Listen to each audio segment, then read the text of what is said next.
विठ्ठलिका वरदे हरी विठ्ठल. श्री ज्ञानदेव तुकाराम पंढरीनाथ भगवान की जय. माऊली ज्ञानेश्वर महाराज की जय. जगद्गुरु संत श्री तुकाराम महाराज की जय. कमलेश्वर भगवान की जय.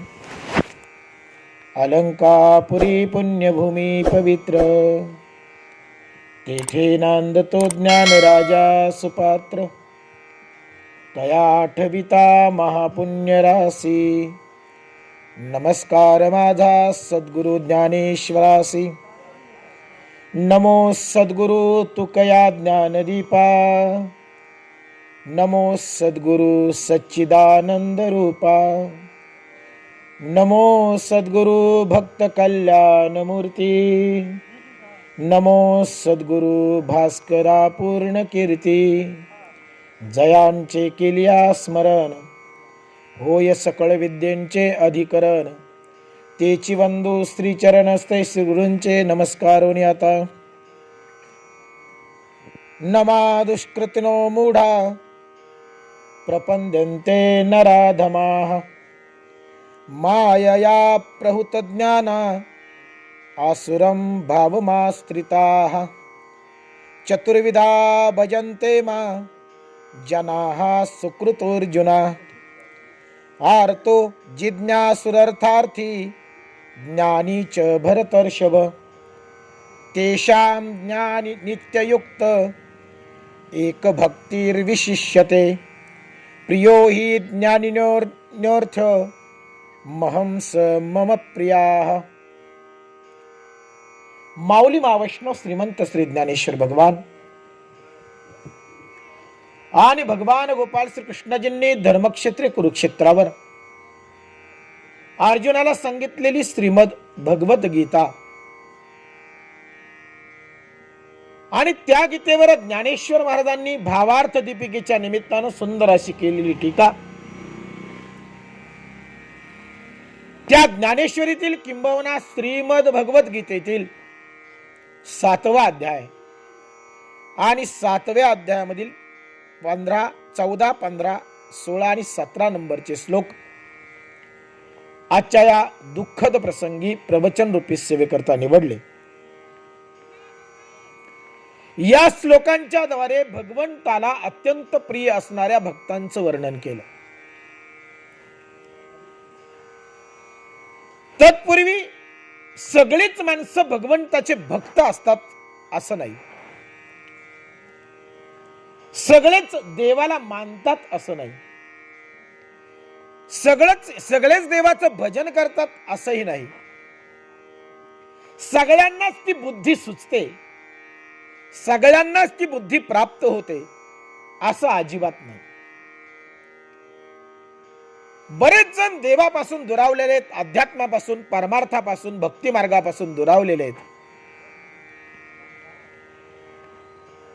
मग देवापासून दूर जाणं का, त्याचं उत्तर 15व्या श्लोकामध्ये देत आहेत भगवंत 7व्या अध्यायाच्या.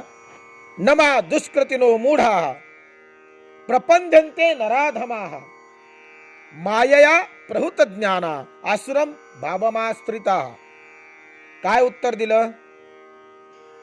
मूढ आणि दुष्कर्मी नराधम मला कधीच शरण येत नाहीत. त्याचं कारण सांगितलं. कारण मायेच्या योगानं त्यांची विवेक बुद्धी नष्ट झालेली असते आणि विवेक बुद्धी नष्ट झाल्यामुळे त्यांनी आसुरी स्वभावाचा, आसुरी भावाचा आश्रय केलेला असतो. मग आसुरी स्वभावाचे कोण, आसुरी भावाचे कोण, हा प्रश्न या ठिकाणी सगळ्यात महत्वाचा निर्माण होतो.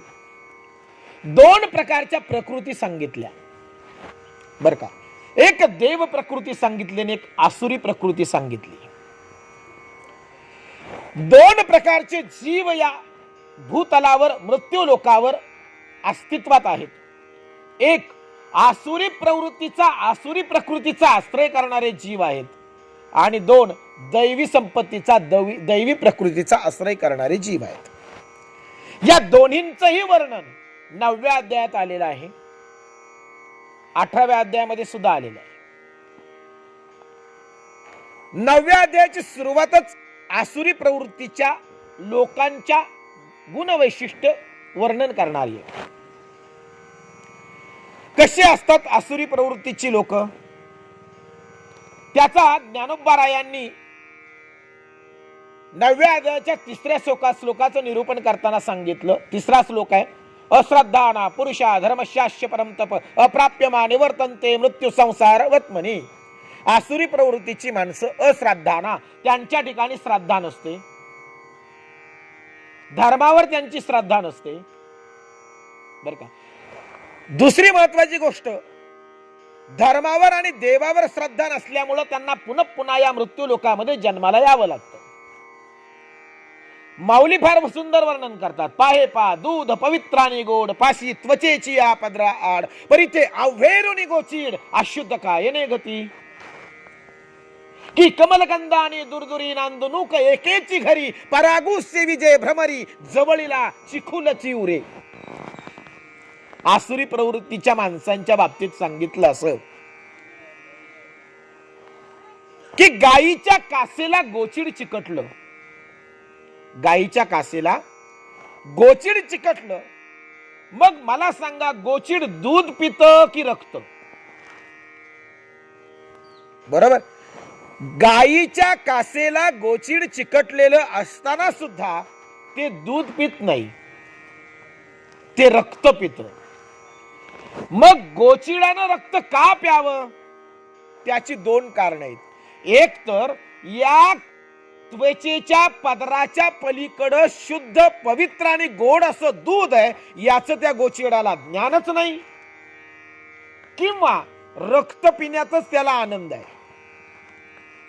या 2 गोष्टींचा या ठिकाणी संभव आहे. गोचिड रक्त का पित, याची 2 उत्तर असू शकतात. एक, या त्वचेच्या पदराच्या पलीकडे दूध आहे, याचंच ज्ञान त्या गोचिडाला नाही, किंवा त्याला रक्त पिण्यातच आनंद आहे, त्याला दूध नकोच आहे. 2 कारण आहेत. त्या गोचिडानं जर ठरवलं ना की या त्वचेचा पडदा जर आपण थोडासा ओलांडला तर आपल्याला पवित्र आणि शुद्ध गोड असं दुधाची प्राप्ती होईल, पण ते ठरवतच नाही, ते रक्त पिण्यात आनंद मानतं. म्हणून माऊली पहा किती सुंदर दृष्टांत देतात. पाहे पा दूध पवित्र आणि गोड, पाशी त्वचेची या पदरा आड, परिते आव्हेरुनी गोचीड, परिते आव्हेरुनी गोचीड, अशुद्ध काय नाही, अशुद्धाचं सेवन करतात. त्वचेच्या पलीकडे पवित्र आणि शुद्ध असं दूध आहे, याचं त्याला ज्ञान नाही, आणि रक्त पिण्यात ते आनंद मानतं. त्या गोचिडासारखी काही जीवांची अवस्था आहे, सगळेच नाही. आणि ते जीव आसुरी प्रवृत्तीचे असतात, आसुरी प्रकृतीच्या आश्रयाने राहतात. कूपमंडुकासारखे काही जीव आहेत. कूपमंडूक म्हणजे विहिरीतला बेडूक. त्या विहिरीमध्येच तो बेडूक जन्माला आला, विहिरीमध्येच वाढला आणि विहिरीतच फिरतोय. त्यानं अजून विहिरीच्या बाहेर आपली दृष्टी टाकलेलीच नाही. मग त्या बेडकाचा समज असा आहे विहिरीतल्या, ज्यानं कधी विहिरीच्या बाहेर कधी तो आलाच नाही, त्या बेडकाचा समज असा आहे की विहीर म्हणजेच विश्व आहे, विहीर म्हणजे जग आहे. कारण त्यानं बाहेर डोकावलेलं, त्याचा जन्मही विहिरीतच झाला, ते लहानाचं मोठंही त्या विहिरीतच झालंय, त्यानं बाहेर अजून तो डोकावलंच नाही विहिरीच्या. त्यामुळं त्याचा असा समज आहे, त्यानं अशी स्वतःची समजूत करून घेतली आहे की बेडूक ती विहीर म्हणजेच त्याचं जग आहे, विश्व हे एवढंच आहे, जग हे एवढंच आहे. पण एक दिवस ते कुणाच्या तरी बादलीत अडकतं पोहऱ्यामध्ये आणि विहिरीच्या बाहेर येतं. आणि विहिरीच्या बाहेर आल्यानंतर ते जेव्हा आजूबाजूला बघतं तेव्हा त्याच्या नजरेमध्ये ही संपूर्ण विश्व येतं किंवा आजूबाजूचा. मग त्याच्या लक्षात येतं, नाही, आपण जे समजत होतो तेवढंच जग नाहीये, जग याच्यापेक्षा कितीतरी मोठं आहे आणि याच्यापेक्षा कुठं बाहेर कितीतरी जास्त आहे. हे केव्हा कळलं? विहीर ओलांडली तेव्हा. तसं आम्ही आमची स्वतःची समजूत करून घेतली, आमच्या आजूबाजूला दिसतंय ना तेवढंच जग आहे, आम्ही वावरतो ना तेवढंच जग आहे. आम्ही कधी त्याच्या पलीकडे जाण्याचा प्रयत्न केला नाही. आम्ही कधी त्याच्या पलीकडे डोकावण्याचा प्रयत्न. आमचा संसार, आमचं घर, आमची बायको, आमची मुलं, आमचा गाव, आमचा तालुका, आमचा जिल्हा, आमचं राज्य, आमचा देश, आमचं विश्व, आपण विश्वाच्याही पलीकडं आहे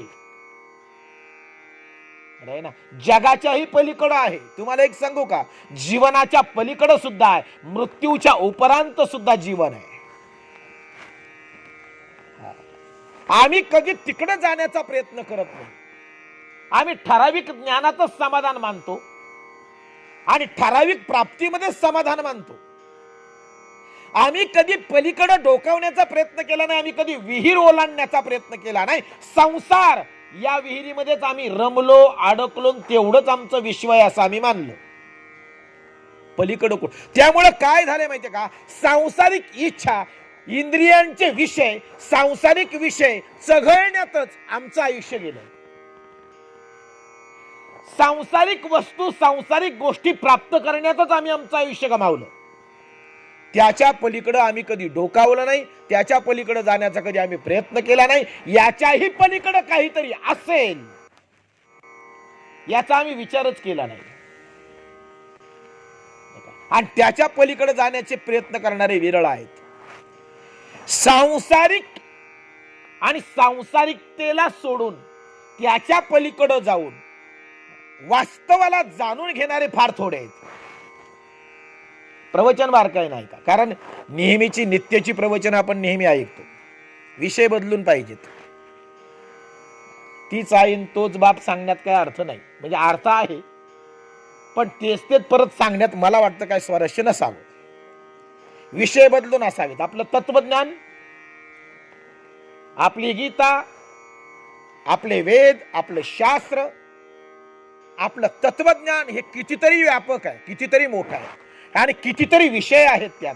आम्ही बाकीच्या विषयांकडे डोकावत नाही. कीर्तनकार, प्रवचनकार सुद्धा ठराविक मुद्दे मांडतात. थोडं हे मांडलं पाहिजे, कुठेतरी हेही सांगितलं गेलं पाहिजे. पलीकडे जाणारे थोडे आहेत बर का.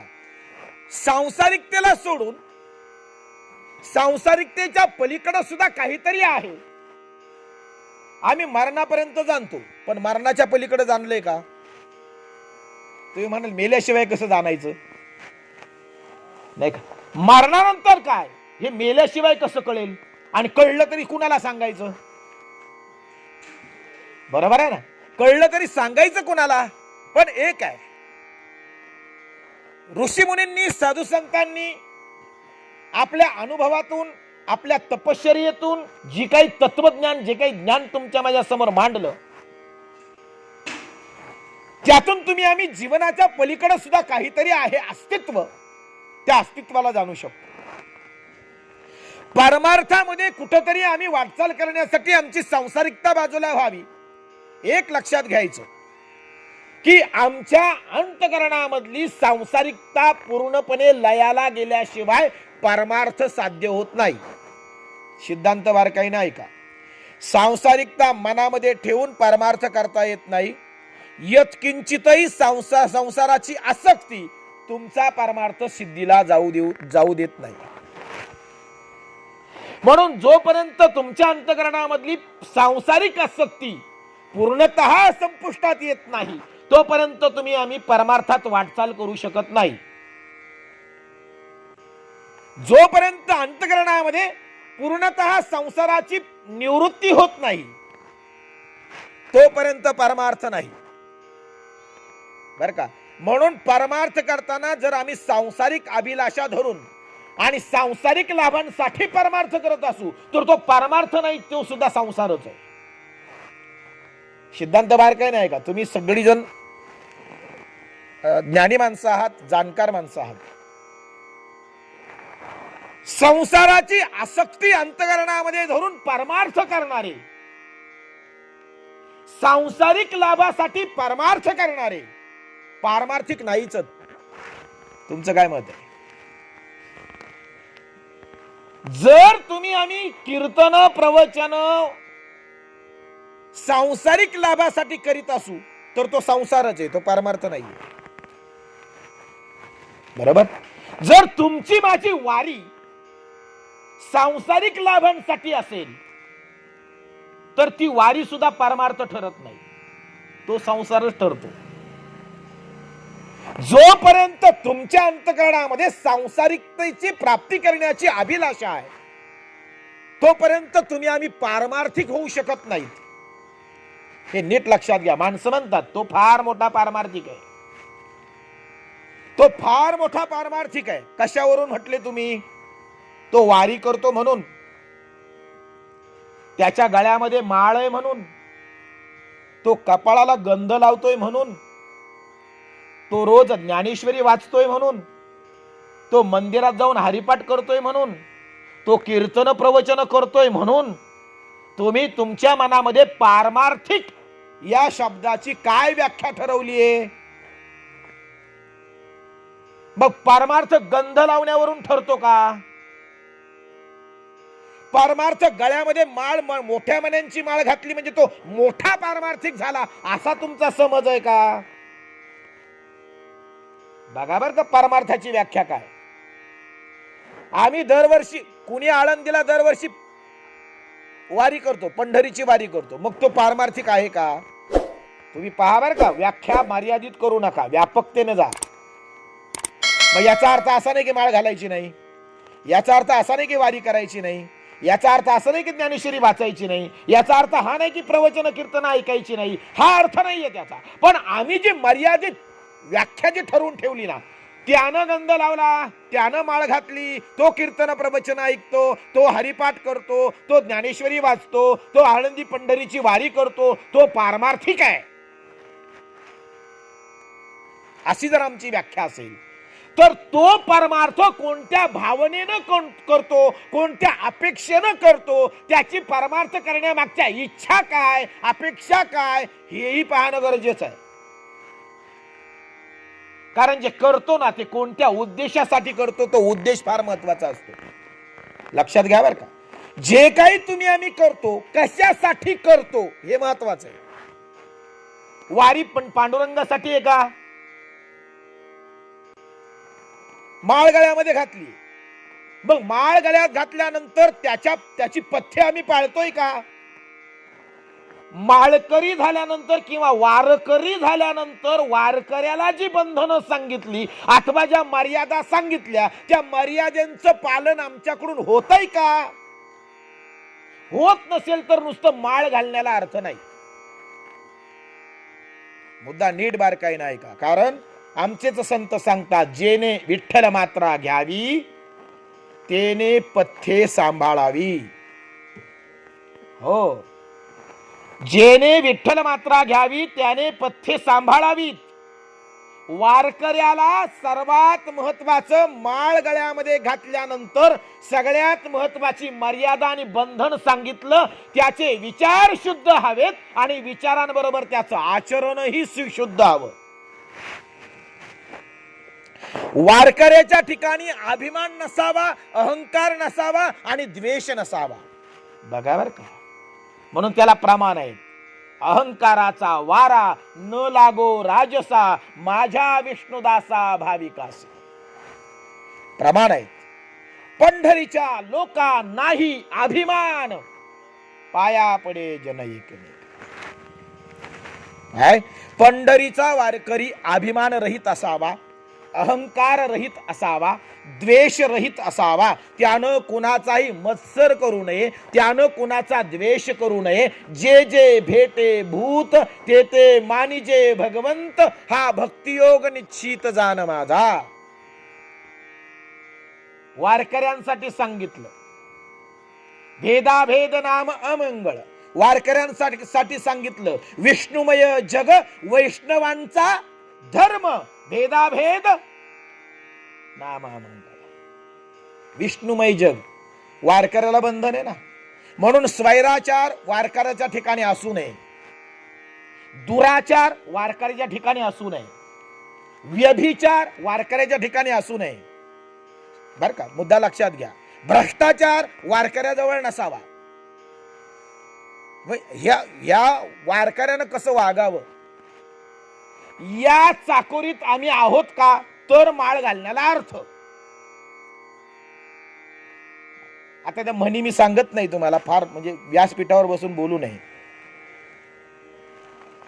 पण म्हणून ज्याचं आचरण शुद्ध आहे, ज्याचे विचार शुद्ध आहेत आणि केवळ भगवंतासाठीच परमार्थ आहे, तो पारमार्थिक.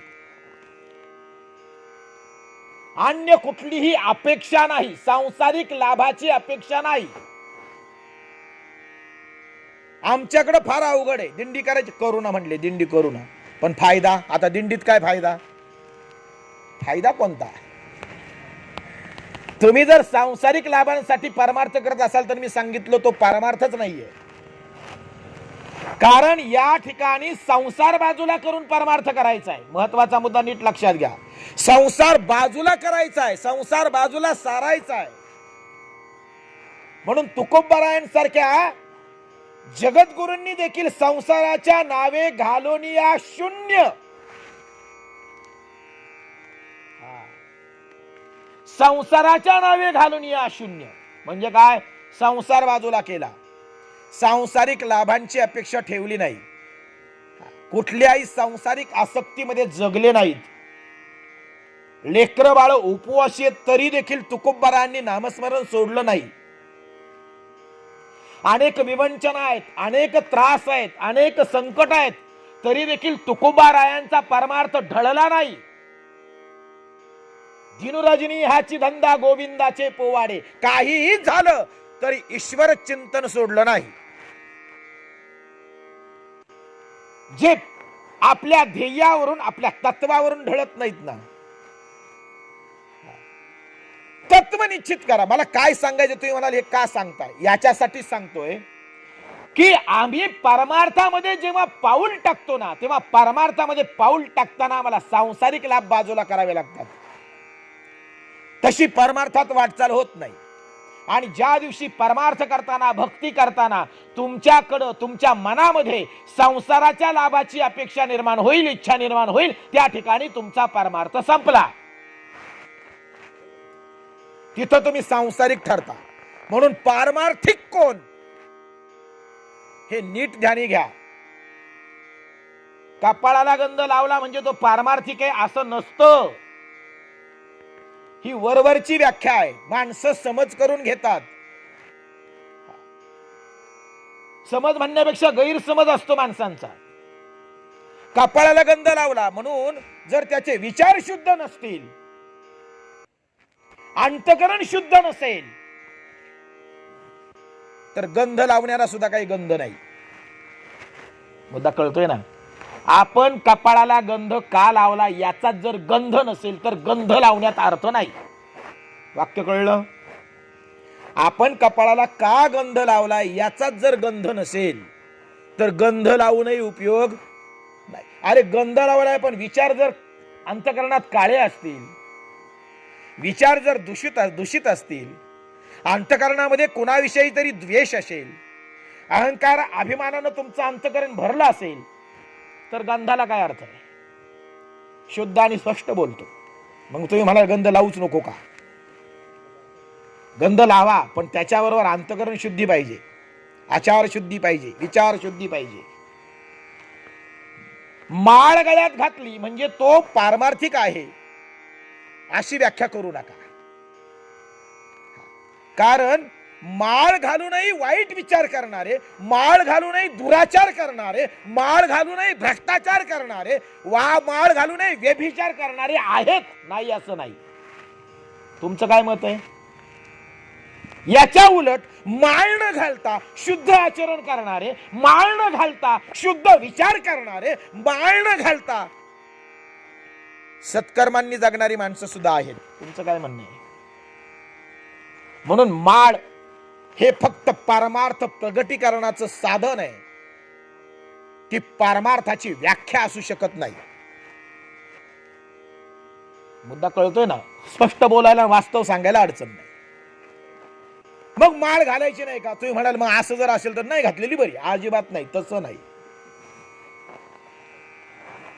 माळ घालावी का हे कळलं पाहिजे. का घालावी? त्यानं घातली म्हणून आपण घालावी? तो म्हणतोय घाल म्हणून घालावी. माळ कशासाठी? स्वैर मनाला कुठंतरी बंधन असावं. उढाळ आणि उधाण पळणाऱ्या गाईला आपण लोढणं घालतो. लोढणं घालण्याचा उद्देश काय? आणि एक सांगू का, गळ्यामध्ये माळ, कपाळाला गंध, खांद्यावर पताका हे वारकऱ्याचं भूषण आहे. आणि भूषण भूषणासारखंच वागवलं पाहिजे, या मताचं आहे. ते जर भूषण आहे ना, तर त्या वारकऱ्यानं त्या भूषणांचं भूषण टिकवलं पाहिजे. आज परमार्थामध्ये डोकावल्यानंतर काय दिसतंय तुम्हा आम्हाला? प्रदर्शन दिसतंय. मला एक सांगा, वारकरी संप्रदाय ही एकमेव संघटना जी ज्ञानोबा तुकोबांनी निर्माण केली, या संघटनेपेक्षा अजून वेगळ्या संघटनेची वारकरी संप्रदायाला काय आवश्यकता आहे? कितीतरी संघटना आहेत बरं का वारकरी संप्रदाय. मी टीका करत नाही, कारण मी वारकरीच आहे. पण मी वारकरी आहे एवढं पुरेसं नाही का? मी ज्ञानोबा तुकोबारायांचा पाईक आहे आणि मी ज्ञानोबा तुकोबारायांचे विचार अंगीकारलेत, त्या विचारांवर मी चालणारा वारकरी आहे एवढं पुरेसं नाही का? आम्ही एका विचारानं राहू शकत नाही का? जर आम्ही वारकरी आहोत तर ज्ञानोबा तुकोबांनी दिलेल्या विचारांवर आम्ही चालू शकत नाही का? तुकोबाराय म्हणतायत की आम्ही संतांच्या पायाचे किंकर आहोत. आम्ही किंकर, संतांचे दास. कोण म्हणतंय? तुकोबाराया. आम्ही किंकर, संतांचे दास. संत पदवी नको आम्हास. जगद्गुरु तुकोबा म्हणतायत काय? आम्ही किंकर पायाखालची धूळ आहोत. आम्ही पायाखालची धूळ आहोत. आम्ही किंकर. तुकोबा म्हणतायत. कोण? जगद्गुरु तुकोबा. अनु रेणुया थोकडा तुका आकाशा एवढा, जे तुकोबांबाबत बोललं गेलं. म्हणे रामेश्वर भट्ट द्विजा तुका विष्णू नाही दुजा. तुकोबाराया प्रत्यक्ष विष्णू आहेत, हे रामेश्वर शास्त्र्यांच्या मुखातून बाहेर पडलेलं विधान आहे. हे अनुभवातून बाहेर पडलंय. कोण? रामेश्वर शास्त्री, ज्यांनी तुकोबांना विरोध केला. ते तुकोबांबद्दल बोलतायत. एवढा मोठा अधिकार असणारे तुकाराम महाराज म्हणतायत आम्ही किंकर, संतांचे दास. संत पदवी नको आम्हास. वारकरी संप्रदायाच्या कळसानं संत पदवी नाकारली आणि आता वारकरी संप्रदायात उपाध्यांसाठी, पदासाठी, प्रतिष्ठेसाठी, पैशासाठी भांडण आहे. तुमचं काय मत आहे? आम्ही तुकोबा माऊलींचे विचार अंगीकारलेत का? ऐकलेत, अंगीकारले नाहीत. बर का? ऐकणं वेगळं आणि आचरणात आणणं वेगळं. मला काय सांगायचंय, आमच्याकडून परमार्थ का घडत नाही? का बरं आम्ही परमार्थाकडे जात नाही? आमच्याकडून भक्ती का घडत नाही? आमच्याकडून नामस्मरण का होत नाही? मुद्दा बरोबर आहे ना?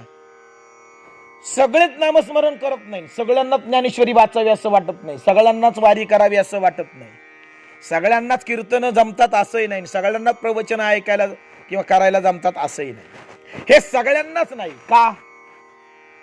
त्याचं कारण आहे भगवंताविषयी आवड निर्माण होणं किंवा भक्ती करावीशी वाटणं, नामस्मरण करावंसं वाटणं, याला सुद्धा बहुत सुकृताची जोडी. तुकोबारायांसारखे संत किंवा वारकरी संप्रदायामध्ये जे संत, ते संत म्हणतात पूर्वजन्मी आम्ही बहुपुण्य केले. पूर्वजन्मी आम्ही बहुपुण्य केले, तेव्हा या विठ्ठले कृपा केली. म्हणून मुखात नामस्मरण यायला सुद्धा पुण्याई असावी लागते आणि कृपा असावी लागते. परमार्थ भक्ती करण्यासाठी सुद्धा कृपा असावी लागते, पुण्याई असावी लागते. सर्वांनाच ते प्राप्त होत नाही. खरंय ना? म्हणून नगर जिल्ह्यामध्ये राहणाऱ्या माणसांच्या घरामध्ये, सगळ्यांच्याच घरामध्ये ज्ञानेश्वरी आहे असं नाही. आहे ज्ञानेश्वरी? आम्ही नगर जिल्ह्यात राहणारी माणसं आहोत आणि ज्ञानेश्वरीचा जन्म या नगर जिल्ह्याच्या मातीतला आहे. भले ज्ञानोबारायांचे चरित्र पुणे जिल्ह्यामध्ये घडलं, बरोबर आहे, पण ज्ञानेश्वर महाराजांनी ज्ञानेश्वरीचा जन्म या जिल्ह्यामध्ये नेवाशाला घडविला. मग त्या मातीतली आम्ही माणसं आहोत ज्या मातीमध्ये ज्ञानेश्वरी जन्माला आली. कोणती ज्ञानेश्वरी? ब्रह्मानंद लहरी प्रगट केली. गीतालंकार नाम ज्ञानेश्वरी ब्रह्मानंद लहरी प्रगट केली. ती ज्ञानेश्वरी जगातलं सर्वोत्तम काव्य. एक सांगू का, तुम्ही उपनिषद वाचली, तुम्ही वेद वाचले, तुम्ही शास्त्र वाचली, पण ज्ञानेश्वरी वाचली नाही, उपयोगच नाही. पण तुम्ही हे काहीच वाचलं नाही आणि फक्त ज्ञानेश्वरी वाचली ना, तरी हे बाकीचं वाचण्याची काही गरज नाही. एवढं अप्रतिम काव्य ज्ञानेश्वर महाराजांसारखा कवी न भूतो न भविष्यती. ज्ञानेश्वर महाराजांसारखं कवित्व न भूतो न भविष्यती. तसा कवी होणे नाही आणि झालाय नाही, तसं कवित्व सुद्धा नाही. आता हे कुणाला कळेल? ज्यानं ज्ञानेश्वरी वाचली त्याला. हा, ज्ञानेश्वरी मध्ये काय आहे वाचल्यानंतर कळतं. ठीक आहे, एवढी अलौकिक ज्ञानेश्वरी आपल्या मातीत निर्माण झाली. आम्हाला अभिमान नको का? आम्हाला अभिमान पाहिजे. अखिल जगताला आणि जगतामधल्या यावत जीवमात्रांना मोक्षाची कवाड खुली करणारा ज्ञानेश्वरी सारखा अद्भुत ग्रंथ आमच्या नगर जिल्ह्याच्या मातीत निर्माण झाला आणि त्याच नगर जिल्ह्याच्या मातीत जन्माला आलेल्या माणसांच्या घरात ज्ञानेश्वरी नाही, याच्यापेक्षा दुर्दैव नाही. आम्ही जर आमच्या घरामध्ये 350-400 रुपयाची ज्ञानेश्वरी ठेवू शकत नाही, आम्ही आमच्या पोरांना काय सांगणार? आम्ही आमच्या मुलांना काय देणार? एक लक्षात घ्या, सद्विचारांशिवाय समाज उभा राहत नाही आणि सद्विचारांशिवाय घर सुद्धा उभं राहत नाही. ज्या घरामध्ये सद्विचार आहेत, ज्या घरामध्ये शुद्ध विचार आहेत, त्या घरामधलीच मुलं सात्विक असतात आणि सदाचारी असतात. मुद्दा नीट लक्षात घ्या. सदाचारासाठी, शुद्ध विचारांसाठी शुद्ध गोष्टींच्या संगती पाहिजेत, सज्जनांची संगती पाहिजे, ग्रंथांची संगती पाहिजे. आमच्या मुलांना आम्ही शृंगारिक कादंबऱ्या द्यायच्या की आमच्या मुलांच्या समोर आम्ही ज्ञानेश्वरी ठेवायची ते आम्ही ठरवायचं. आमच्या मुलांना सॉक्रेटिस सांगा, आमच्या मुलांना डांटे सांगा, आमच्या मुलांना चर्चिल सांगा, आमच्या मुलांना शेक्सपियर सांगा, काही हरकत नाही. पण आमच्या मुलांना ज्ञानोबाई सांगा आणि आमच्या मुलांना तुकोबाई सांगा. शोकांतिका ही आहे. आजकाल आमच्या मुलांना शेक्सपियर माहित आहे, आमच्या मुलांना सॉक्रेटिस माहित आहे, डांटे चर्चिल माहित आहेत, बरं का, पण आमच्या मुलांना कालिदास माहित नाही. हे दुर्दैव आहे. आमच्या मुलांना ज्ञानोबा तुकोबाराया शिकवावे लागतात. हे दुर्दैव आहे. हे दुर्दैव आहे आमचं. म्हणून आमच्या मुलांना आम्ही काय द्यावं ही फार महत्वाची गोष्ट आहे. असा एखादा बाप आहे का हट्टानं तो जाणीवपूर्वक आळंदीला गेला, ज्ञानेश्वरी विकत घेतली आणि आपल्या मुलाच्या हातामध्ये आणून ठेवली आणि सांगितलं, बाळा ही ज्ञानेश्वरी आहे. या मातीत, या महाराष्ट्राच्या भूमीत असा कवी जन्माला आला, असे संत जन्माला आले ज्याने वारकरी संप्रदायाचा पाया रचला. हे विश्वची माझे घर वसुधैव कुटुंबकम ही संकल्पना ज्यांनी स्वतः जीवनामध्ये जगली आणि विश्वामध्ये प्रसारित केली ते ज्ञानेश्वर महाराज या मातीतले आहेत. आणि त्या ज्ञानेश्वर महाराजांची ही ज्ञानेश्वरी आहे. बाळा वाच. असं कोणत्या बापानं आपल्या पोराला म्हटलं? जर आम्ही आमच्याच ग्रंथांची, आमच्याच संतांची ओळख आमच्या मुलांना करून देऊ शकत नाही, तर शेक्सपियरच्या प्रेमकाव्य वाचून मुलं काय होणार? आम्ही सांगितलं पाहिजे ना, आमची महत्ता, आमचं महत्व आम्ही मुलांना सांगितलं पाहिजे. आमच्या वेदांबद्दल, आमच्या शास्त्रांबद्दल आम्ही बोललं पाहिजे. आमच्या हिंदू धर्मामध्ये सगळ्यात मोठी उणीव सांगू का, कमतरता सांगू का, आम्हीच आमच्या वेदांना, आमच्या शास्त्रांना, आमच्या देवी देवतांना थोतांड म्हणतो. ही आमची सर्वात मोठी घातक विचारसरणी आहे, धर्मासाठी सुद्धा आणि आमच्या अस्तित्वासाठी सुद्धा. मला एक सांगा, आमचं वेद, आमची शास्त्र, आमचे ग्रंथ, आमची उपनिषद ही विज्ञाननिष्ठ आहेत, सांगण्याची गरज नाही.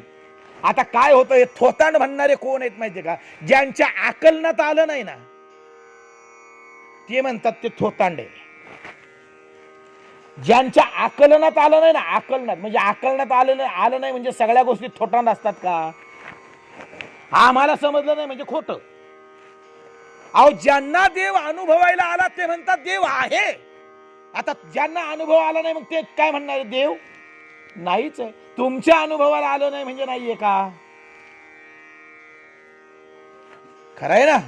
आपण ज्यांना अनुभवायला आला ते छातीला हात लावून सांगतात ना आहे. ज्यांच्या अनुभवाला आला ते छातीला हात लावून सांगतात देव आहे. ज्ञानेश्वरीमध्ये 700-750 वर्षापूर्वीच पाण्यापासून वीज तयार होते आमची ज्ञानेश्वरी सांगते. ही पडद्यावर चित्रपट दाखवण्याची जी संकल्पना, आता ते कालबाह्य झालं, पडद्यावर चित्रपट दाखवण्याची संकल्पना ज्ञानेश्वरीच आहे. बारकाईनं बघा, अणुरेणू हे शब्द सुद्धा आमच्या संतांनी वापर. सूर्याचे चालणे भासमान आहे हे ज्ञानेश्वरी सांगते. सूर्य आहे तिथंच आहेत, त्याच्या बाजूने ग्रह फिरतात हे ज्ञानेश्वरी सांगते. भूगोल हा शब्द ज्ञानेश्वरीनं दिला, गोल भूगोल आहे. बायबल म्हणतंय पृथ्वी चपटी आहे. बायबल माहितीये ना, बायबल मध्ये सिद्धांत काय सांगितला, पृथ्वी चपटी आहे. पण पृथ्वी चपटी नाही, आमचे ज्ञानेश्वर महाराज म्हणतायत भूगोल आहे, गोल आहे, गोल. आणि ते सूर्याभोवती फिरतायत. सूर्याचे चालणे भासमान आहे, सूर्य चालल्यासारखा वाटतो पण तो चालत नाही, तो स्थिर आहे. हे माऊली सांगतायत. हे विज्ञान नाही का, हे विज्ञान नाहीये का. राईट बंधूंनी विमान तयार केलं 18व्या शतकामध्ये. पण राईट बंधूंनी विमान तयार केल्या ज्या शतकामध्ये तयार केलं, राईट बंधूंनी विमान तयार करण्याच्या 8 वर्ष आधी ऐका बरं का, मराठी माणसाला अभिमान वाटावा. राईट बंधूंनी विमान तयार करण्याच्या 8 वर्ष आधी तळपाडे नावाच्या एका मराठी माणसानं मुंबईच्या चौपाटीवर विमान उडवण्याचं परीक्षण केलं. तो माणूस मराठी होता, महाराष्ट्रीयन होता, तळपाडे होता. त्याचं नाव मला आता आठवत नाही पण आडनाव त्यांचं तळपाडे. तळपाडे नावाच्या एका मराठी माणसानं मुंबईच्या चौपाटीवर विमान उडवण्याचं परीक्षण केलं. त्या परीक्षणाला स्वतः लोकमान्य टिळक, गोपाळ गणेश आगरकर, बडोद्याचे महाराज सयाजीराव गायकवाड, मुंबईतली 3000 माणसं आणि काही इंग्रज अधिकारी त्या मुंबईच्या चौपाटीवर उपस्थित होते. आणि त्यांच्या समक्ष एका मराठी माणसानं, राईट बंधूंनी विमान तयार करण्याच्या 8 वर्ष आधी विमान उडवलं. नाव कोणाचं आहे, जनरल नॉलेजचा प्रश्न आजही विचारला ना, विमान पहिलं कुणी तयार केलं तर राईट बंधूंचं नाव येतं का, आमच्या मराठी माणसाचं नाव घेतलं जात नाही. तळपाडे नावाच्या माणसानं ते जे विमान बनवलं आणि चौपाटीवर उडवलं ना, ते विमान त्यानं 7000 वर्षापूर्वी आमच्या भारद्वाज मुनींनी जे विमानशास्त्र लिहिलं त्या विमानशास्त्राच्या आधारानं बनवलं. किती हजार वर्षापूर्वी, 7000 वर्षापूर्वी आमच्या भारतभूमीमध्ये भारद्वाज नावाचे ऋषी निर्माण झाले होते. त्या ऋषींनी 7000 वर्षापूर्वी विमानशास्त्र लिहिलंय. म्हणजे आमच्या भारतामध्ये 7000 वर्षापूर्वी विमान कसं बनवावं याचं तंत्रज्ञान उपलब्ध आहे. आम्हाला त्याची माहिती नसावी. आम्ही किती प्रगत होतो, आमचे विचार किती प्रगत होते, आमची संस्कृती किती प्रगत होती ते आम्हाला काहीच माहित नाही. आमच्या भारद्वाज मुनींनी 7,000 वर्षापूर्वी विमानशास्त्र लिहिलं. रामायण काळात विमान उडत होतं. आमच्या भारतामध्ये रामायण काळामध्ये विमान उडलं. महाभारत काळामध्ये असे कितीतरी रथ होते जे आकाशमार्गी गमन करू शकत होते. हे तंत्रज्ञान आहे आणि ते आमच्याकडे 7,000 वर्षापूर्वी उपलब्ध आहे. कोणता धातू असावा, त्याचा आकार आकृतीसह आहे. तुम्ही गोपाळ आपलं तुम्ही पुण्याला जर गेलात ना,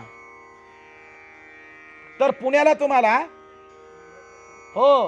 तुम्हाला विमानशास्त्र उपलब्ध होईल. आप्पा बळवंत चौकामध्ये जा आणि आप्पा बळवंत चौकामध्ये गेल्यानंतर त्या ठिकाणी भरपूर, नुसतं ते आप्पा बळवंत चौक पुण्यामध्ये फक्त पुस्तकांसाठी प्रसिद्ध आहे. तिथं जा तुम्ही, फक्त भारद्वाज मुनींचं विमानशास्त्र मागा, तुम्हाला मिळेल. केवढं विकसित आपलं तंत्रज्ञान, पण आम्ही आमच्याच गोष्टींना थोतांड म्हणतो. म्हणजे आमचा घात करायला आज आम्हीच पुढे आहोत. आमच्या देवी देवतांच्या विटंबना आम्हीच करतो. आमच्या शास्त्राची विटंबना आम्हीच करतो आणि आम्हीच म्हणतो. आमच्या बुद्धीला आकळलं नाही ना, का माणसं म्हणतात थोतांडे. अरे तुला कळालं नाही म्हणून थोतांडे का? ज्यांना कळालं त्यांना विचार. म्हणून एक लक्षात घ्या, आपलं कुठलंच शास्त्र, कुठलेच उपनिषद अथवा वेद हे थोतांड नाही. त्याला विज्ञाननिष्ठ आहे, त्याला विज्ञानाचा पाया आहे, विज्ञानावर उभा आहे. पण हे आम्ही जाणलंच नाही. काय झालंय माहितीये का? म्हणून सांगायचं तात्पर्य मला काय सांगायचंय की आम्ही कुठंतरी आमच्याच देवी देवतांना, आमच्या शास्त्राला कुठंतरी आम्ही थोतांड म्हणतो. आम्हाला भक्ती करणं कमीपणाचं वाटतं, नामस्मरण करणं कमीपणाचं वाटतं. एखादा जर टाळ वाजवत असला, भजन करत असला, म्हणला काय नाही रे, रिकाम टेकडा आहे तो. बघा, एखादा भजन करत बसला ना बिचारा झाडाखाली, म्हणता काय नाही हो, त्याला काही काम नाही, रिकाम टेकडा आहे तो. खरं सांगू का, त्याच खरं व्यवस्थित चाललंय, त्याच खरं व्यवस्थित आहे. आम्हाला नामस्मरण करणं कमीपणाचं वाटतं, आम्हाला परमार्थ करणं कमीपणाचं वाटतं. मग श्रेष्ठ काय? पैसा कमावणं श्रेष्ठ आहे, जमीन कमावणं श्रेष्ठ आहे, बँकेतला बॅलन्स वाढवणं श्रेष्ठ आहे, घर बांधणं श्रेष्ठ आहे. नेमकं श्रेष्ठत्व आम्ही कशाला देतो? बँकेतल्या बॅलन्सला. कुणाला पुरला? कोरोनाच्या काळात 10 लाख घालवले दवाखान्यात तरी वाचले नाहीत. काय घेऊन बसलात? आणि ज्या 50 एकरचं तुम्ही आम्ही अभिमानानं छातीला हात लावून सांगतो ना मालक आहे मी, त्या 50 एकरचा मालक आपल्या जन्माला यायच्या आधी कोणीतरी दुसरा होता, एवढं लक्षात ठेवा. आणि आपण गेल्यावर कोणीतरी दुसरा असेल. छातीला हात लावून काही सांगत बसू नका, माझं आहे म्हणून. कुठपर्यंत तुमचं जिवंत आहात तिथपर्यंतच. घर जरी तुम्ही माझं म्हणून जगत असला ना, तर मेल्यानंतर सावडून आल्यावर दुसऱ्याच दिवशी त्याला घरात घेत नाहीत. घेतात का? त्या अस्थिकलच घेतात का घरात? नाही ना. घर कोणाचं म्हणत? ते हाड मडक्यातली हाडं जिवंत होती तेव्हा काय म्हणायची? घर कोणाचं आहे? माझं आहे. मेल्यानंतर दुसऱ्याच दिवशी म्हणतात, ए बाहेर ठेव, झाडाला टांगून ठेव तिकडे बाहेर, घरात नको सांगू. कितव्या दिवशी? सावडता दुसऱ्या दिवशी ना. अरे 60-70 वर्ष घर बांधायला, घर उभं करण्यासाठी आयुष्यातली 70 वर्ष घातली आणि 70 वर्ष घालून आयुष्यातली घर उभं केलं. त्या घरामध्ये दुसऱ्या दिवशी परवानगी नाहीये. काय घेऊन बसलात तुम्ही? श्रेष्ठ कशाला मानताय?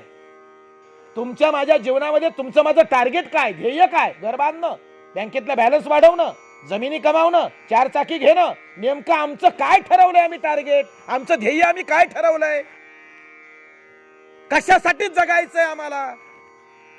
एक लक्षात ठेवा, तुम्ही आम्ही दुःखी का? कारण ज्या ध्येयांसाठी तुम्ही आम्ही जगतो ना, ते ध्येय आम्हाला कधी प्राप्तच झाली नाही. लक्षात घ्या, ज्या ध्येयांसाठी तुम्ही आम्ही जगतो ना, ती ध्येय आम्हाला कधी प्राप्तच झाली नाही.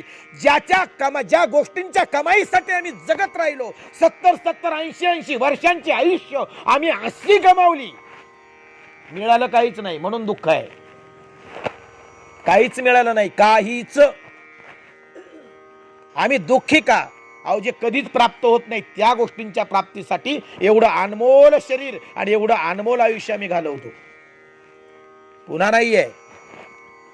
जमिनी कमवून कोणाच्या झाल्या नाही, पैसा कमवून कोणाचा म्हणाल, मग महाराज कमवायचंच नाही का? आम्ही का जगतो माहितीये का? आम्ही का जगतो माहितीये का? एक, शरीरासाठी जगतो, बस. तुमचं काय मत आहे? शरीरासाठीच जगतो, शरीर पोसण्यासाठी जगतो. मला सांगा, तुम्ही आम्ही तुमच्या आमच्या अवतीभोवती जमा केलेल्या वस्तू का जमा केल्यात? कोणासाठी केल्यात? फॅन का घेतला? अहो, याला गरम नको व्हायला, याला याला याला म्हणजे शरीराला. गाडी का घेतलीये? अहो, याला चालायचा त्रास नको. गादी का? अहो म्हणाले झोपल्यावर याला काही टोचायला नको. घर का? अहो म्हणाले याला ऊन वारा पाऊस त्रास व्हायला नको याला. खरंय ना? ज्या काही वस्तू जमवल्या ना ते याच्यासाठी जगल्या. पण ज्याला मी माझं माझं माझं म्हणत जगतो ते तरी आपलंय का? मी रामभाऊ आहे, बरं हे रामभाऊ नाव तरी आपलंय का? अहो, ते सुद्धा कोणीतरी दुसऱ्यानंच दिलंय. 5वीला आत्या आली नाव ठेवून गेली बारशाला. ते नाव सुद्धा दुसऱ्याने कुणीतरी दिलंय. ते नाव दुसऱ्यानं दिलेलं नाव आपण आयुष्यभर माझं म्हणून जगतो. मग ते नाव म्हणजे मी आहे का? जन्माला येताना कोणतं नाव घेऊन मी जन्माला आलो? इथं आल्यावर ते मिळालंय, हे लक्षात घ्या. जन्माला येताना नावही नाही. खरंय ना? म्हणून नीट लक्षात घ्या, आम्ही जगतोय कशासाठी. आणि अशा विचारसरणीनं जगणारी माणसं भगवंत म्हणतायत मायेमुळं आणि त्यांचं विवेक ज्ञान संपल्यामुळं ते अशा पद्धतीने विचार करतात. बर का? जे प्राप्त होत नाही त्या ध्येयांच्या प्राप्तीसाठी का जगतात? तर माया. माया. तुम्हा मला देव का दिसत नाही? तुमच्या माझ्याकडून परमार्थ का होत नाही? तुमच्या माझ्याकडून नामस्मरण का होत नाही? तुमच्या माझी इच्छा असताना सुद्धा तुमच्या माझ्याकडून सत्कर्म का घडत नाही? त्याचं कारण आहे माया.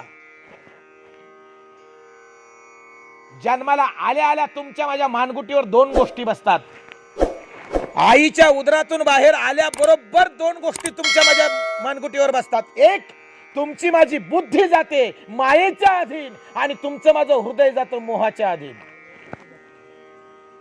जन्माला आल्या आल्या तुमच्या माझ्या हृदयावर कब्जा घेतो मोह आणि तुमच्या माझ्या बुद्धीवर कब्जा घेते माया. बुद्धी जाते मायेच्या अधीन, हृदय जातं मोहाच्या अधीन आणि मग तिथून पुढे सुरू होतं पराधीन आहे जगती पुत्र मानवाचा. मग जीवनच पराधीन होतं. आपल्या हातात काही राहत नाही. मग नाचवते माया, खेळवते माया. आपण खेळतो, आपण बाहुलं बनतो. माया आपल्या बुद्धीवर कब्जा घेण्याच्या आधी आपण भगवत स्वरूप आहे.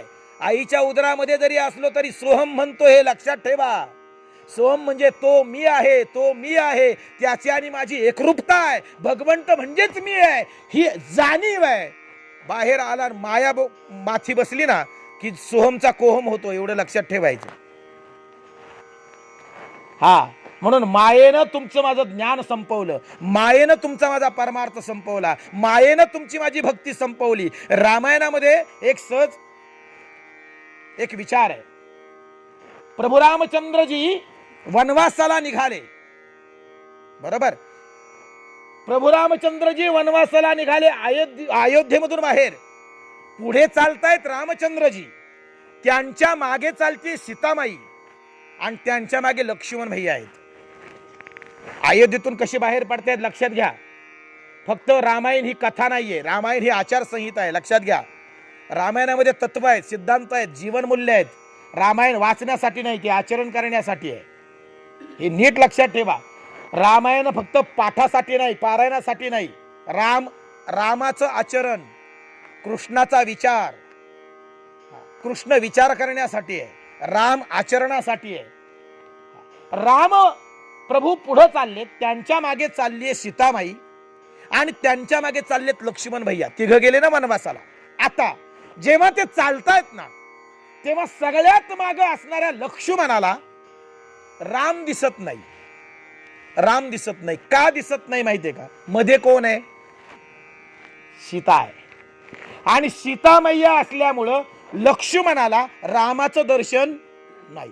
पण सीतामाई थोड्याशा बाजूला झाल्या ना की लगेच राम दिसतो. आता काय समजायचं ते समजून घ्या. तुम्हा आम्हाला राम का दिसत नाही? तुम्हा आम्हाला भगवंत का दिसत नाही? लक्ष्मण हे जीवाचं प्रतीक आहे, सीता हे मायेचं प्रतीक आहे आणि राम हा परमात्मा आहे. जीवाला परमात्म्याचं दर्शन व्हावं असं जर वाटत असेल ना, तर सीतारूपी माया बाजूला व्हावी. ती सीतारूपी माया बाजूला सरकली ना की लगेच दर्शन आहे. आत्मा स्वतः सिद्ध आहे, तो सिद्धच आहे, तो प्राप्तच आहे. प्राप्त करण्याची गरज नाहीये, शोधण्याची गरज नाहीये. आम्ही शोधत राहतो, आम्ही भटकत राहतो. कुठाय देव, कुठाय देव, कुठाय देव? काशीला आहे का, गयेला आहे का, द्वारकेला आहे का, जगन्नाथपुरीला आहे? देव कुठाय? संत म्हणतात कुठे सांगू, तुझा आहे तुझ पाशी. कशाला फिरतोस बाबा? म्हणून कबीरदासांचा फार सुंदर दोहा आहे. मोको कहा धुंडे बंदे, मैं तो तेरे पास रे. नामय देवल नामय मस्जिद न काबे कैलास में. ना तो कोनो क्रियाक्रम में, ना ही योग बैराग में. खोजी हो ये तो तुरंत मिली हो, पल भर की तलाश में. कहे कबीर सुनो भाई साधो, सब श्वासों की श्वास में. तुमचा माझा श्वास हेच भगवंताचं अस्तित्व आहे. तुम्ही आम्ही जिवंत आहोत, इथंच भगवंताचं अस्तित्व प्रगट होतं. कारण श्वास आत गेला आणि बाहेर आला हा सुद्धा त्याच्या सत्तेने आहे. नाहीतर तुमची माझी काय ताकद आहे श्वास आत घ्यायची आणि बाहेर टाकायची? हे घडतंय ना, हा भाता जो चाललाय ना श्वासोश्वासाचा, हा सुद्धा त्याच्याच कुठं वायरी जोडल्या नाही, चाललंय ना. हे कुणाच्या सत्तेनं चाललंय? चाले हे शरीर कोणाची या सत्ते, कोण बोलवितो हरिवीन. आणि माणसं म्हणतात देव कुठे? अरे ज्याच्या सत्तेनं बोलला तोच देव आहे. तो असा मंदिरातून कुठं तीर्थयात्रेला जाऊन प्राप्त होत नाही. तीर्थी धोंडा पाणी, देव रोकडा सज्जनी तुकोबा म्हणतायत. कुठं शोधावा? म्हणून कबीरदास फार मोको कहा धुंडे बनते, मै तो तेरे पास रे. कुठं शोधतोस मला? मैं तो तेरे पास रे. नामय देवल नामय मस्जिद न काबे कैलास में. अरे कुठं शोधतोस? काब्याला नाही, कैलासात आहे ना, देवळात ना मस्जिदीत. ना तो कोनो क्रियाक्रम में, नाही योग बैराग में. खोजी हो ये तो तुरंत मिली हो. जर खरंच शोधणार असेल ना तर एका क्षणात प्राप्ती, एका क्षणात. सब श्वासो की श्वास में. काय संत खून सांगतात महाराज, आणि आम्ही देवाला शोधत बसतो. आम्हाला देवाच्या म्हणून काय सांगायचं मला, शोधायची गरजच नाही हो, आहे प्राप्तच आहे. ते तुमच्या माझ्या अंतकरणामध्ये ते तत्व आहे, फक्त लोप का पावलं. म्हणून ज्ञानेश्वर महाराज दृष्टांत देतात. ज्ञानेश्वरीमध्ये भरपूर दृष्टांत आहेत. माऊली सांगतायत दूध दिसत नाही कारण साय आडवी आहे, पाणी दिसत नाही कारण शेवाळ आडवा आलंय, सूर्य दिसत नाही कारण ढग आडवा आहे. सूर्य दिसावा असं वाटतं ना तर लय प्रयास करण्याची आवश्यकता नाही, ढग बाजूला होऊ द्या, दर्शन घडेल. दुधाचं दर्शन व्हावं असं वाटतं ना, साय बाजूला करा, दर्शन घडेल.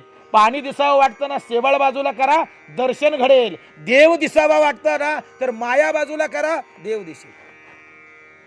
तो आहेच, उपलब्धच आहे. पण आम्हाला तो प्राप्त हो असूनही दिसत नाही किंवा प्राप्त असूनही अनुभवायला येत नाही. त्याचं कारण सांगितलं. नमा दुष्कृतिनो मूढा प्रपंद्यन्ते नराधमाः मायया प्रहुत ज्ञान असुरं भावमाश्रिताः. का दिसत नाही? तर मूढ आणि दुष्कर्मी नराधम मला शरण येत नाहीत आणि त्यांना माझा अनुभव येत नाही. त्याचं कारण आहे मायेच्या योगानं त्यांची विवेक बुद्धी संपते, आणि विवेक बुद्धी संपल्यामुळं माझं त्यांना दर्शन होत नाही. ते आसुरी भावाचा आश्रय करतात. 4 प्रकारचे भक्त सांगितले. चतुर्विधा भजन्ते मा, चतुर्विधा भजन्ते मा जनः सुकृतोर्जुना. 4 प्रकारचे भक्त मला भजतात. 4 प्रकारचे भक्त असतात. कोणते ते? आर्तो जिज्ञासुरार्थार्थी, ज्ञानीचे भरतर्षभ. 4 प्रकारचे भक्त आहेत. कोणते? अर्थ, अर्थ, अर्थार्थी, जिज्ञासू आणि ज्ञानी. हे 4 प्रकारचे भक्त आहेत. आर्त जो दुःखी आहे, कष्टी आहे, रोगानं गांजलाय, पिडलाय, त्रासलाय, असा देवाला शरण जातो. का? तो देवासाठी जात नाही, माझे कष्ट दूर व्हावेत म्हणून जातो. नामस्मरण करतो का? माझं दुःख दूर व्हावं म्हणून. आर्त नावाचा भक्त. अर्थार्थी नावाचा एक भक्त असतो. अर्थार्थी म्हणजे द्रव्य प्राप्तीसाठी. अर्थ, अर्थ म्हणजे पैसा. मला संपत्ती प्राप्त व्हावी, मला संसारातले सगळ्या गोष्टी प्राप्त व्हावी, याच्यासाठी तो भगवंताला शरण जातो, प्राप्तीसाठी. तिसरा भक्त आहे जिज्ञासू. जिज्ञासू जिज्ञासू म्हणजे जाणून घेण्यासाठी जातो भक्त. देव कसा, देव कसा, देव कसा, देव कसा. मग वेद वाचतो, शास्त्र वाचतो, पुराण वाचतो, उपनिषद वाचतो, त्यातून देव कसा असेल ते जाणून घेण्याचा प्रयत्न करतो. त्याला फक्त उत्कंठा आहे का कसा असेल, त्याच्यासाठी तो देवाकडे जातो. बाकी त्याला काही गोष्टी. पण शेवटचा जो भक्त सांगितला ज्ञानी, त्या ज्ञानी भक्ताविषयी भगवंत म्हणतात, तेषाम ज्ञानी नित्ययुक्त एक भक्तिर्विशिष्यते प्रियो हि ज्ञानिनो तीर्थमहम सचमम. तशा प्रकारचा भक्त की ज्याच्या ठिकाणी कोणत्याही प्रकारची अपेक्षा नाही, ज्यानं मला ज्ञानानं जाणलं आणि ज्ञानानं जाणल्यानंतर जो माझ्याशी एकरूप झाला, बर का, तो ज्ञानी भक्त मला प्रिय आहे. म्हणजे ज्ञानी भक्ताविषयी भगवंत या ठिकाणी सांगतायत. म्हणून आम्हाला मिळवायचे ते ज्ञान, आणि ज्ञान प्राप्ती केव्हा, माया बाजूला झाल्याशिवाय ज्ञान प्राप्ती नाही. ज्ञान कोणतं, फार महत्वाचे मुद्दे आहेत बरं का. ज्ञान कोणतं, मी MA PhD आहे म्हणजे मी ज्ञानी आहे का? ज्ञान हे परिपूर्ण आहे आणि माहिती अपूर्ण आहे. मुद्दा नीट लक्षात घ्या बरं का. कितीही माहिती मिळवा, अपूर्ण आहे, आणि ज्ञान हे परिपूर्ण आहे. तुम्हाला माहिती असेल, जनरल नॉलेज कितीही मिळवा, तरी काहीतरी अपूर्ण, अजिबात पूर्ण नाही. माहिती पूर्ण होत नाही आणि ज्ञान पूर्णत्व दिल्याशिवाय राहत नाही. हा फरक आहे. म्हणून ज्ञान कुणाला आत्मदर्शन घडवतं ते ज्ञान. ज्ञानी कुणाला म्हणावं, ज्याला आत्मदर्शन झालंय त्याला. म्हणून ज्ञानेश्वर महाराज सुद्धा म्हणतायत, ज्ञानी आत्मदर्शन आणि दर्शनी समाधान अति जैसे. ज्ञानी कुणाला म्हणावं, ज्याला आत्मदर्शन झालंय तो ज्ञानी. ज्याला आत्मदर्शन झालंय तो ज्ञानी. मग PhDचं ज्ञान आत्मदर्शन घडवतं. म्हणून PhD झालेला कदाचित हुशार आहे, पण ज्ञानी नाही. शब्द नीट बारकाय ना, शब्दांचा अर्थ कळतो ना. PhD MA PhD झालेला हुशार असेल, बुद्धिमान असेल, पण तो ज्ञानी असेल असं नाही. ज्ञानाची व्याख्या वेगळी आहे. आणि ज्ञानाबद्दल गीता म्हणते, नाही ज्ञानेन सदृश्यम पवित्रम मिह विद्यते. ज्ञानासारखी पवित्र आणि परिपूर्ण वस्तू या जगाच्या पाठीवर दुसरी कोण. ज्ञान हे परिपूर्ण आहे. ज्याला ज्ञान आहे ना, तो वल्गना करत नाही, तो बडबड करत नाही, तो वादविवादही करत नाही. लक्षात घ्या, ज्याच्याकडे ज्ञान आहे ना, तो शांत आहे, कारण त्याला कळलंय नेमकं तत्व काय. ज्यांना तत्वाविषयी गोंधळ आहे ना, ते बडबड करतात. नीट लक्षात घ्या, ज्यांना तत्वाविषयी गोंधळ आहे ना बुद्धीत, अजूनही ज्यांचा तत्वावर ठाम विश्वास नाही ना, ज्यांना तत्वाचा अनुभव आला ना, बडबड त्यांची आहे. हे लक्षात घ्या. रामायणात रामप्रभूंच्या दरबारामध्ये कितीतरी तत्ववेत्ते आहेत. प्रभू रामचंद्रांचा दरबार, कितीतरी तत्ववेत्ते, कितीतरी ज्ञानी, कितीतरी महर्षी रामप्रभूंच्या दरबारात. आणि एक दिवस चर्चा सुरू झाली ब्रह्मावर. ज्ञानी माणसाच्या ठिकाणी चर्चा सुद्धा ज्ञानयुक्तच असते, आणि मूर्खाच्या ठिकाणी चर्चा मूर्खतेची असते. म्हणून नेहमी ज्ञानी माणसाच्या आणि सज्जनांच्या संगतीत राहा, हे लक्षात ठेवा. रामचंद्रांच्या दरबारात काही नृत्य असेल का,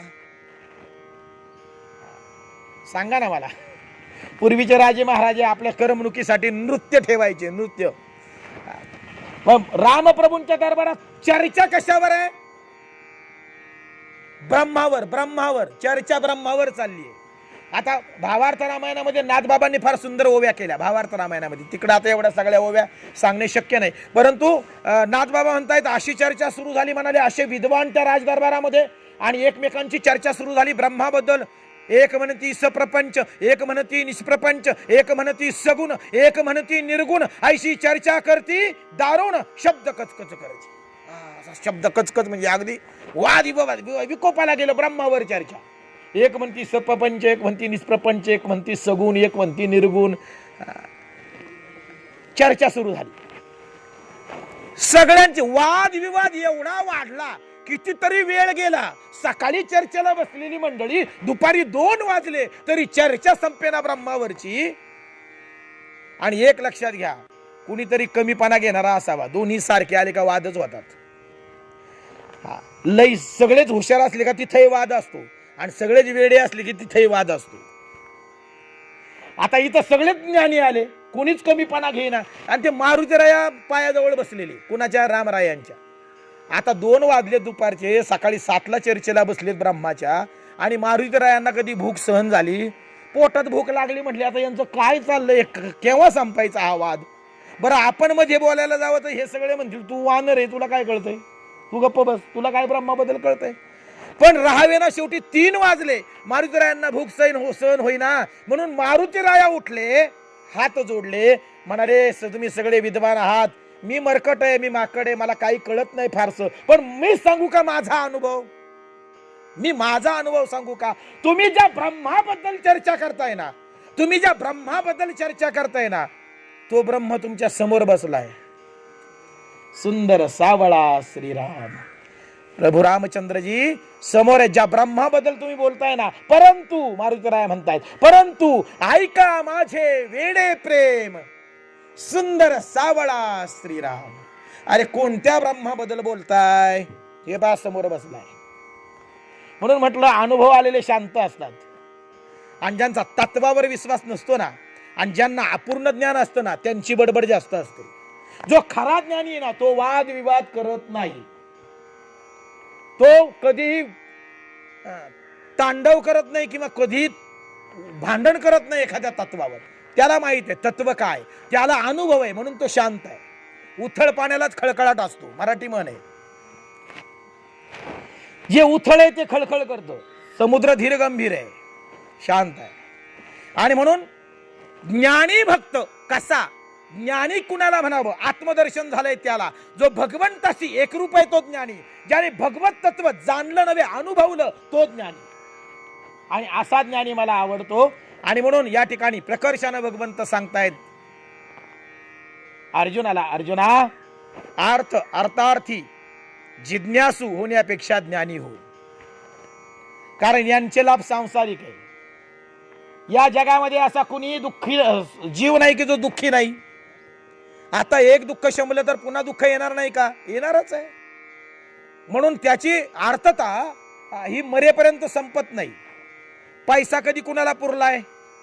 म्हणून अर्थार्थी सुद्धा लाभासाठीच भक्ती करतो.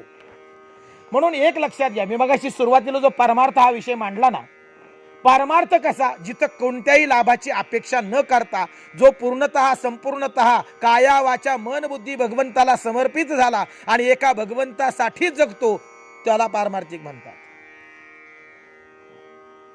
देवासाठीच जगणारा, किंबहुना मला भगवत प्राप्ती व्हावी ही इच्छा सुद्धा ज्याची निवृत्त झाली, तो पारमार्थिक. जिथं पूर्णतः इच्छांची निवृत्ती आहे तो पारमार्थिक. हा, इच्छा प्राप्तीसाठी परमार्थ नसावा, काहीतरी लाभ व्हावा याच्यासाठी परमार्थ नसावा. सांगायचं तात्पर्य काय तर, आमच्या ठिकाणी आसुरी प्रवृत्ती किंवा दुर्विचार आहे, दुराचार आहे, किंवा कुठंतरी आमच्या अंतःकरणात अशुद्धी आहे, त्याचं कारण आहे माया आणि आमच्या जवळचा संपलेला विवेक. विवेक कधी संपत नाही, पण झोपलेला विवेक. प्रत्येकाजवळ विवेक आहे, परंतु वापर बरीच माणसं करत नाहीत. करतात पण संसारासाठी करतात. जेव्हा विवेकाचा वापर परमार्थात होतो ना, तेव्हा तो संत पदाला पोहोचतो. म्हणून या ठिकाणी ज्ञानोबा राय काय म्हणताय, संत तेथे विवेक असणे की जे. हा, संतांच्या ठिकाणी विवेक आहे, आणि ज्याच्याजवळ विवेक नाही तो संत नाही. आमच्याजवळ विवेक नाही म्हणून आम्ही संत होऊ शकत नाही. संतांकडे विवेक आहे म्हणून ते संसारिक, त्यांना कोणी संसारिक म्हणत नाही. आम्ही संसारिक आहोत कारण आमच्याकडे विवेक नाही. मुद्दा सिद्धांत नीट लक्षात घ्या. म्हणून विवेक संत पदापर्यंत घेऊन जातो, आणि तोच विवेक जर संपला तर आम्हाला पुन्हा जन्म मृत्यूला कारण ठरावं लागतं, आम्हाला पुन्हा जन्माला यावं लागतं, पुन्हा मृत्यूच्या अधीन व्हावं लागतं, पुन्हा दुःखरूपी मृत्यूरूपी या संसारामध्ये यावं लागतं, असं अनेक प्रकारे या ठिकाणी सांगितलं. ज्ञानेश्वर महाराज सुद्धा सुंदर ओव्या करतायत की तेथ आरतू तो आर्ताचे नि व्याजे, जिज्ञासू तो जाणावया लागे भजे, तिजेनी तेने इच्छिजे अर्थसिद्धी. मग चौथी याच्या ठाई काहीच करणे नाही, म्हणजे ज्ञानाच्या ठिकाणी चौथी याच्या ठाई काहीच करणे नाही, मनोनी भक्तू एकूप आहे ज्ञानी या जो, जे तया ज्ञानाचे नि प्रकाशे, फिटले भेदाभेदाचे कवडसे, मग मीच जहाला समरसे आणि भक्तूही तेवीची. ही ज्ञानाची व्याख्या आहे, ही भक्ताची व्याख्या आहे. आणि म्हणून आम्हाला ज्ञानी व्हायचंय, ज्ञानी. आणि म्हणून ज्ञानी होण्यासाठी ग्रंथ वाचावे लागत नाहीत, ज्ञानी होण्यासाठी वेद वाचण्याची आवश्यकता नाही, ज्ञानी होण्यासाठी शास्त्र वाचण्याची आवश्यकता नाही. ज्ञानी होण्यासाठी फक्त आणि फक्त आतमध्ये डोकावण्याची गरज आहे. तुम्ही स्वतःला जाणा, तुम्ही ज्ञानी व्हाल. जगाचं काय ज्ञान मिळवत बसला, आपल्यालाच ज्ञान नाही तर जगाचं काय सांगताय. आपण कोण हेच आपल्याला माहित नाही. आयुष्यभर मी रामभाऊ आहे, मी तुकाराम आहे, मी नामदेव आहे. आयुष्यभर त्याच नावानं वागला, आपल्याला कळलंच नाही मी कोण आहे. जेव्हा आपण आपली स्वतःची ओळख करून घेऊ ना, तेव्हा जग जाणण्याची गरज नाही, ते आपोआप कळतं. कारण जे पिंडी ते ब्रह्मांडी, जे ब्रह्मांडी ते पिंडी. ज्यानं स्वतःला जाणलं ना, त्यानं ब्रह्मांड जाणलं, त्यानं ईश्वर जाणला.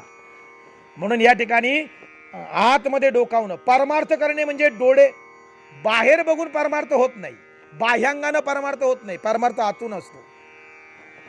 म्हणून कधीही परमार्थ करताना डोळे मिटून परमार्थ करावा. एक डोळे मिटून म्हणजे कसं, डोळे झाकून नाही. एक जण माझ्याकडे आला, म्हणला मला महाराज डोळे झाकायचं काहीतरी सांगा. अहो म्हणलं एक दिवस झाकणारच आहे, त्याच्याबद्दल काय सांगायचं.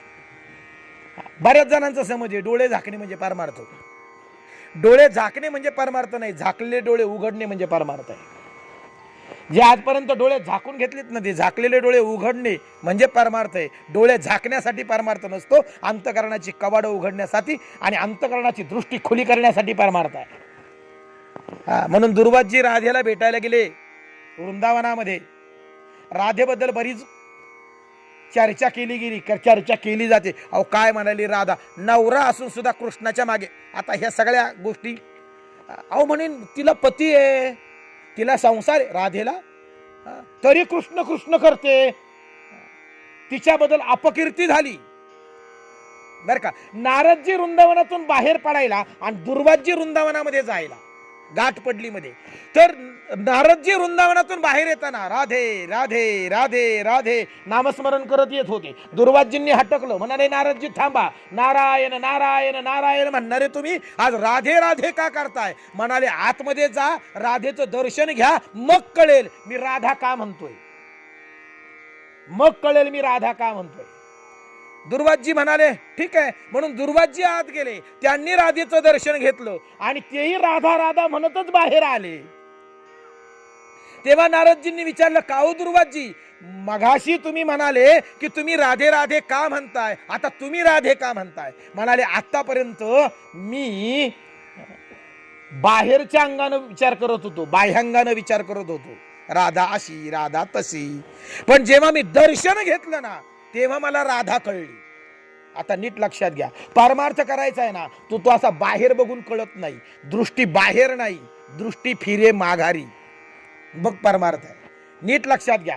समोर दृष्टी जाते ती धारा, समोर जाते ती धारा आणि उलटी फुटते तेव्हा राधा. धारा उलट करा, राधा. राधा कळायची आहे ना, तर ती इथून कळेल, ती बाहेर बघून नाही कळत. तसा परमार्थ कळावा असा वाटतो ना, तर तो बाह्यांगानं मोजमाप करू नका, मूल्यमापन करू नका. परमार्थात तुमच्या अंतकरणाचा भाव तुमची उंची ठरवतो. परमार्थामध्ये तुमच्या अंतकरणातले विचार तुमची उंची ठरवतो. तुम्ही बाहेरून कसे याच्यावर परमार्थ ठरत नाही. चारचाकीत आलाय का, फेटा व्यवस्थित बांधलाय का, चोपून चापून धोतर नेसलाय का, पाकिट किती घेतो. माणसांनी ठरवून टाकले, जास्त पाकिट घेणारा मोठा बाबा, चारचाकीत आला मोठा बाबा. एक लक्षात ठेवा, पारमार्थ हा बाह्यंगावर ठरत नाही, पारमार्थ हा अंतकरणावर, त्याच्या बुद्धीतल्या विचारांवर आणि त्याच्या अंतकरणाच्या उंचीवर ठरतो. म्हणून चोखोबाराया सुद्धा म्हणतायत, काय बोलला शिवरील या रंगा. आतला भाव महत्वाचा असतो. आतला भाव, तुमचा परमार्थ तुमचा भाव बघतो, तुमचा परमार्थ तुमच्या अंतकरणाची उंची बघतो. तुम्ही बाहेरून कसे याच्यावर परमार्थ ठरत नाही. हा मुद्दा नीट लक्षात ठेवा. म्हणून बाह्यांगाने नका करू. भक्ती करायची ना तर त्या अंतकरणातून करा. पण एक भाव नाही तुझ्या तरी पाल्लाळ दे, असं सांगितलं. एक भाव जरी नाही ना तरी पाल्लाळ आहे, पाल्लाळ. व्यर्थ भावे विन भक्ती, भक्ती विने मुक्ती. जर भाव नाही तर भक्ती नाही, भाव नाही तर देवच नाही. म्हणून परमार्थामध्ये भाव महत्वाचा आणि संसारात बाजार भाव महत्वाचा. परमार्थातला भाव संपला दुःख, आणि संसारातला बाजार भाव संपला तरी मुद्दा कळला. शेतकरी आहोत म्हणून सांगितलं, विनोदाचा भाग सोडून द्या, परंतु भाव फार महत्वाचा आहे. आणि म्हणून या ठिकाणी भावयुक्त अंतकरणानं परमात्म्याचं चिंतन असू द्या. संपवायचं. जीवन जगत असताना आम्ही कशा पद्धतीने जीवन जगावं आणि जीवन जगत असताना कोणती ध्येय आमची असावीत, कोणत्या ध्येयांसाठी आम्ही जगावं ते आम्ही निश्चित करावं. आमचं जीवन जगत असताना आमच्या जीवनामधली असलेली तत्व सिद्धांत मूल्ये ही निश्चित असावी. ध्येयांसाठी जीवन जगावं. सैरभैर जीवन जगत बसू नये. सैरभैर जीवन जगणाऱ्यांना कुठलंच ध्येय प्राप्त होत नाही. आणि म्हणून जीवनामध्ये एक ध्येय ठरवा, तत्व निश्चित करा, त्या तत्वानुसार जगा. जे प्राप्तच होत नाही त्याच्या प्राप्तीसाठी व्यर्थ जीवन जगत बसू नका. जीवनाचा अर्थ समजून घ्या. कोणाचा द्वेष करू नका, कोणाचा मत्सर करू नका, अहंकार करू नका, अभिमान करू नका. अहंकार अभिमान करणारे कोरोनाने चांगलेच गप्प बसवलेत. चांगलेच ज्यांना लय अभिमानानं अहंकार होता ना ते सुद्धा आता गप्प पडलेत. त्यांनाही कळलंय नाही काहीतरी वरचढ आहे. मला एक कळत नाही महाराज, आम्ही एवढा अभिमान अहंकार करतो. अहो, जो डोळ्यांनी दिसत नाही त्याला आम्ही मानतो आणि तोंड बांधून बसतो. का तोंड बांधले? अहो म्हणले कोरोना आहे. अहो कुठे दाखवा ना. म्हणले तो दिसत नाही. दिसत नाही पण आहे याच्यावर आमचा विश्वास आहे ना, म्हणून तर तोंड बांधलंय ना. हा, तोंड का बांधलं? अहो डोळ्यांनी दिसत नाही त्याच्यावर आम्ही विश्वास ठेवतो कोरोनावर. मग डोळ्यांनी दिसत नाही त्या देवावर विश्वास ठेवायला काय हरकत आहे? काय हरकत आहे? पण माणसं ठेवत नाही. ठीक आहे, काय हरकत नाही. अनुभव येईल तशी माणसं हळूहळू या गोष्टींकडे जातात. जशी जशी दुःख वाढत जातात ना जीवनामध्ये तस तसा माणूस हळूहळू पारमार्थिक होत जातो. हा, नास्तिकातला नास्तिक सुद्धा कुठंतरी त्या गोष्टीला मानत असतो. एमडी झालेला सर्जन सुद्धा ऑपरेशनला जायच्या आधी त्यांच्या त्या नातेवाईकांना म्हणत असतो, हे बघा प्रयत्न करणं माझ्या हातात आहे, मी 100% प्रयत्न करतो, फक्त यश द्यायचं का नाही हे त्याच्या हातात आहे, तुम्ही त्याची प्रार्थना करा. कोण म्हणतंय? एमडी डॉक्टर म्हणतायत काय? ऑपरेशन करतो मी, प्रयत्न करतो, 100% करतो, पण यश द्यायचं की नाही हे कुणाच्या हातात आहे?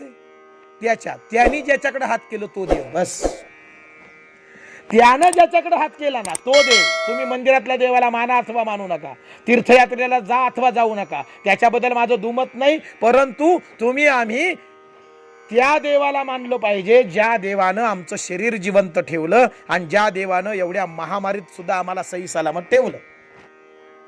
लाखो करोडो मेले पण आम्ही अजून सही सलामत आहोत, याचा अर्थ त्याची कृपा आहे आणि त्यानं आम्हाला, त्याच्या कृपेमुळे तुम्ही आम्ही जिवंत आहोत. त्याची कृपा नाही तर आमचं जिवंतपण सुद्धा नाही.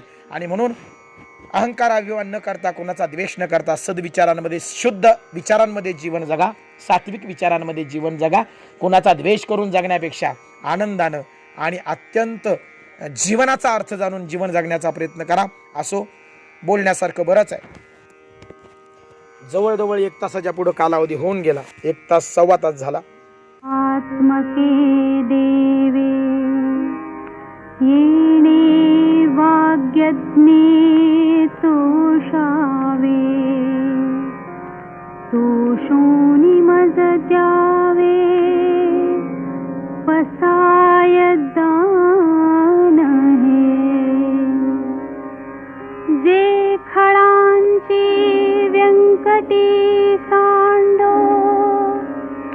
तया सत्कर्मी रती वाढो. भूता परस्परे पडो, मैत्र जीवांचे. दुरिताचे तिमिर जाओ विश्वस्वधर्म सूर्ये पाहो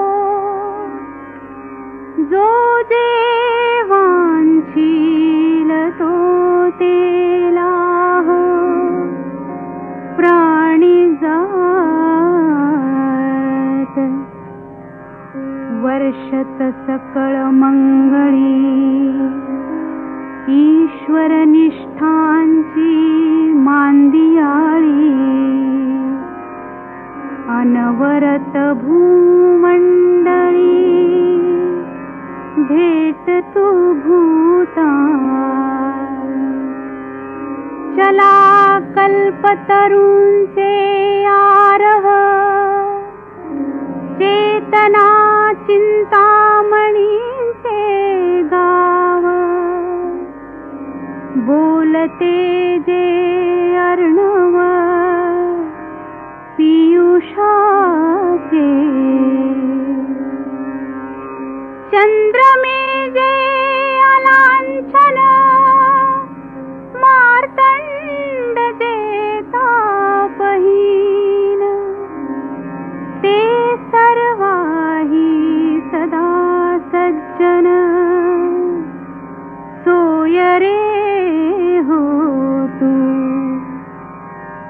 किंबहुना सर्व सुखी पूर्ण होनी तिही लोकी भजिजो आदि पुरुषी अखंडित